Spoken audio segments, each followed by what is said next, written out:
आरव और अनन्या अपने माता पिता के साथ गांव में हंसी खुशी रहते थे।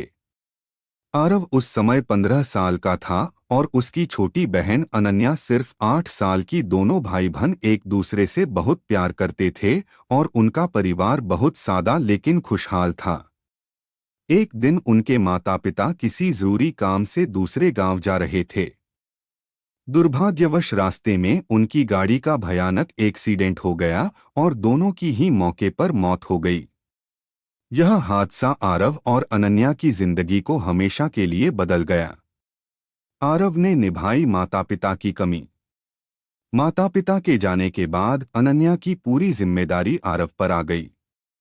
मात्र 15 साल की उम्र में आरव ने खुद को मजबूत बनाया और अपनी बहन के लिए मां, पिता, दोस्त और रक्षक सब कुछ बन गया। घर चलाने के लिए आरव खेतों में काम करने लगा। 12वीं पास करने के बाद उसने अपनी पढ़ाई छोड़ दी ताकि अनन्या की पढ़ाई और भविष्य में कोई कमी न रहे। वह हर दिन मेहनत करता लेकिन कभी शिकायत नहीं करता। अनन्या का सपना और भाई का संकल्प समय बीतता गया और अनन्या बड़ी हो गई। उसने 12वीं की परीक्षा फर्स्ट क्लास से पास की। गांव में आगे की पढ़ाई की कोई व्यवस्था नहीं थी, इसलिए कॉलेज के लिए शहर जाना जरूरी था। अनन्या अपने भाई को अकेला छोड़कर जाना नहीं चाहती थी। उसने आरव से कहा, भैया, मैं आपको छोड़कर कहीं नहीं जाऊंगी। आपने मेरे लिए बहुत कुछ किया है। अब मैं आपकी सेवा करना चाहती हूँ। अनन्या की बात सुनकर आरव भावुक हो गया और बोला, मेरी छोटी बहन इतनी समझदार हो गई है। लेकिन मैं नहीं चाहता कि तुम अपनी पढ़ाई छोड़ो। मैं चाहता हूं कि तुम कलेक्टर बनो और अपना नाम रोशन करो। क्या तुम अपने भाई का सपना पूरा करोगी? यह सुनकर अनन्या की आंखों से खुशी के आंसू बह निकले। उसने कहा, भैया, मैं वादा करती हूं, एक दिन जरूर कलेक्टर बनकर दिखाऊंगी। संघर्ष और सफलता। अनन्या आगे की पढ़ाई के लिए शहर चली गई। कॉलेज के साथ साथ वह बच्चों को ट्यूशन पढ़ाने लगी ताकि पढ़ाई का बोझ उसके भाई पर न पड़े। 5 साल बीत गए। उसने पहली बार आईएएस की परीक्षा दी लेकिन असफल रही। उसने हार नहीं मानी। भाई के सपनों को पूरा करने के लिए उसने दोबारा पूरी मेहनत से तैयारी की। इस बार उसकी मेहनत रंग लाई। अनन्या ने आईएएस की परीक्षा पास कर ली। खुशी और एक नया इम्तिहान। अपनी सफलता की खुशखबरी देने के लिए अनन्या अपने गांव पहुंची और आरव से बोली, भैया, आज मैंने आपका सपना पूरा कर दिया। मैं कलेक्टर बन गई हूं।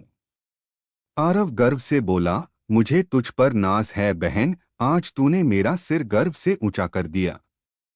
इतना कहते ही अचानक आरव को चक्कर आया और वह बेहोश हो गया। घबराई हुई अनन्या उसे तुरंत अस्पताल ले गई। जांच के बाद डॉक्टरों ने बताया कि आरव की दोनों किडनियां खराब हो चुकी हैं और तुरंत ट्रांसप्लांट जरूरी है। उसका ब्लड ग्रुप ओ नेगेटिव था, जिससे डोनर मिलना मुश्किल था। बहन का सबसे बड़ा त्याग। डॉक्टर की बात सुनते ही अनन्या बोली, डॉक्टर साहब, मेरा ब्लड ग्रुप भी ओ नेगेटिव है। अगर मेरी किडनी मैच होती है तो मैं अपने भाई को किडनी देने के लिए तैयार हूं। डॉक्टरों ने उसे समझाने की कोशिश की, लेकिन अनन्या मुस्कुराकर बोली, जिसने मेरी हर सांस के लिए अपनी जिंदगी कुर्बान की, उसके लिए यह फैसला मेरे लिए सबसे आसान है। जांच में किडनी मैच हो गई।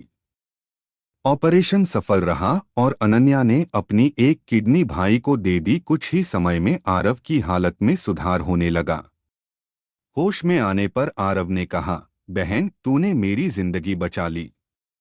अनन्या मुस्कुराकर बोली, भैया, आपने मुझे जीना सिखाया है। यह तो बस मेरा फर्ज था।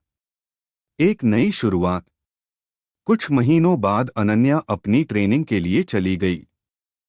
कुछ सालों बाद दोनों भाई बहन ने मिलकर अपने गांव में एक एनजीओ खोला, जहां गरीब और जरूरतमंद बच्चों को मुफ्त शिक्षा दी जाने लगी। गांव के लोग उनके प्रेम, त्याग और समर्पण को देखकर भावुक हो जाते। आरव और अनन्या गांव वालों के लिए भाई बहन के रिश्ते की एक अनोखी मिसाल बन गए। कहानी से सीख, मोरल ऑफ द स्टोरी। भाई बहन का रिश्ता निस्वार्थ प्रेम, त्याग और विश्वास से भरा होता है। जब रिश्तों में सच्चा समर्पण हो तो हर कठिनाई को हराया जा सकता है।